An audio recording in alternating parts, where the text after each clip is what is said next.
This Raw Vision video is brought to you by Metro Solar, proud partner of the Richmond Football Club. Peter, thanks for joining us on Raw Vision. Thanks to Metro Solar. A bit of action in the medical room this week. Let's start with Chris Newman, who missed last week's game with a back injury. How's he going?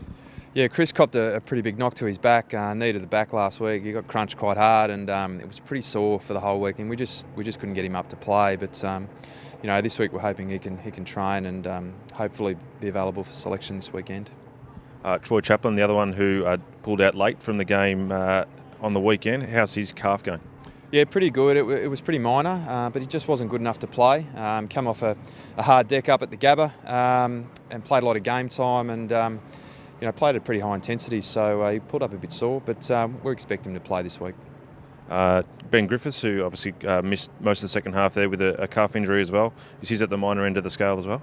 Yeah, it seems to be fairly minor. We're thinking at least a week, possibly two. But again, on the MCG, which was extremely hard after the Cricket World Cup, so there's been quite a few issues across the competition with calves, but so he'll probably miss 1 to 2 weeks. Nathan Drummond, the hard luck story of the weekend, obviously went down with a knee injury, confirmed ACL. Yeah, devastating injury for a young guy in his first year, which should see him back playing in the NAB Cup next year. So there's no real positives when you do an ACL, but if you do it early in the season, it does give you the chance for the whole of the next season.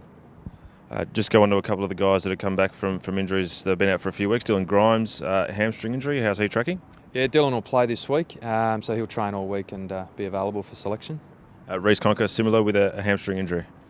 Yeah, same thing. It's taken us a little while to get Reece going, but he's had 2 full weeks of training now and he's ready to play some game time this weekend. Brett Deledio finally has been missing with a calf for a little while now. What's his situation? Yeah, so Brett resumes running this week and look, he's probably unlikely to be available this week, so we'll see how that progresses over the week and where we end up for next week. Hopefully we've got him back doing skills next week and we can get him playing some game time sometime very soon. It's been really frustrating for everyone, but we're looking forward to having him back training with the group next week, hopefully. Thanks for your time, mate. No worries.